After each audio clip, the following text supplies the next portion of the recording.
السلام علیکم دوستو۔ ایک دفعہ کا واقعہ ہے کہ ایک جنگل میں ایک کسان رہتا تھا۔ اس کے گھر میں اس کی بیوی، اس کا 4 سال کا بیٹا اور ایک کتا رہا کرتا تھا۔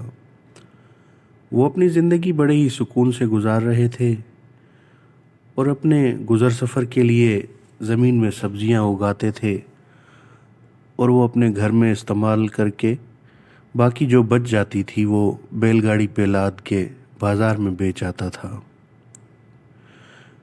کسان ہمیشہ اپنی حفاظت کے لیے ایک کلہاڑی ساتھ رکھتا تھا۔ ایک دن اس کی بیوی سخت بیمار ہو گئی۔ اس کی طبیعت دن بدن بگڑتی گئی۔ اس نے بہت علاج کروایا مگر وہ ٹھیک نہ ہو سکی اور ایک دن رضا الہی سے فوت ہو گئی۔ کسان کی جو جمع پونجی تھی وہ سب اس کی بیوی کے علاج پہ خرچ ہو گئی، تو کسان نے سوچا کیوں نہ سبزیاں کاٹ کے بازار میں بیچ آئے تاکہ اس کے بچے اور اس کا گزارا ہو سکے۔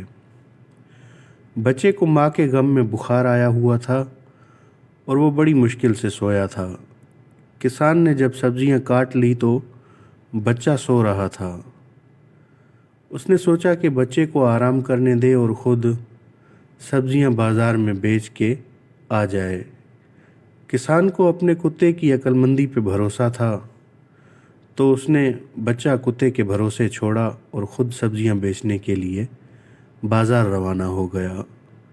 کچھ ہی دیر میں کسان سبزیاں بیچ کے واپس آیا تو اس نے دیکھا کہ کتا باہر بیٹھا ہوا ہے اور اس کے منہ سے خون بہہ رہا ہے۔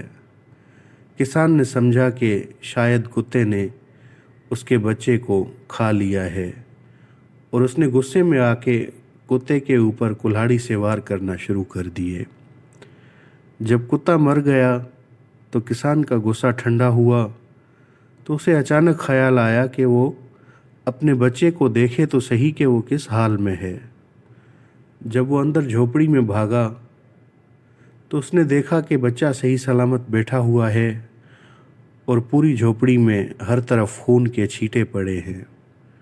جب اس نے خون کے چھینٹوں کا پیچھا کیا تو اس نے دیکھا کہ جھوپڑی کے پیچھے ایک مرا ہوا بھیڑیا پڑا ہوا ہے۔ وہ دیکھ کے اسے ماجرا سمجھ آیا تو اس کے پاؤں تلے زمین نکل گئی۔ اس کے کتے کے منہ میں جو خون لگا ہوا تھا وہ اس بھیڑیے کا تھا جو اس کے بیٹے کو نقصان پہنچانے کے لیے آیا تھا۔ پھر اسے اپنے کیے پر بہت افسوس ہوا کہ اس نے اپنے وفادار کتے کو بغیر سوچے سمجھے اتنی بے دردی سے مار ڈالا، پر اب کیا ہو سکتا تھا۔ اسی لیے کہتے ہیں کہ کسی بھی بات کے سب پہلو دیکھے بغیر کوئی بھی قدم نہ اٹھائیں اور کبھی غصے میں کوئی فیصلہ نہ کریں، کیونکہ ابلتے ہوئے پانی میں کبھی عکس دکھائی نہیں دیتا۔ شکریہ۔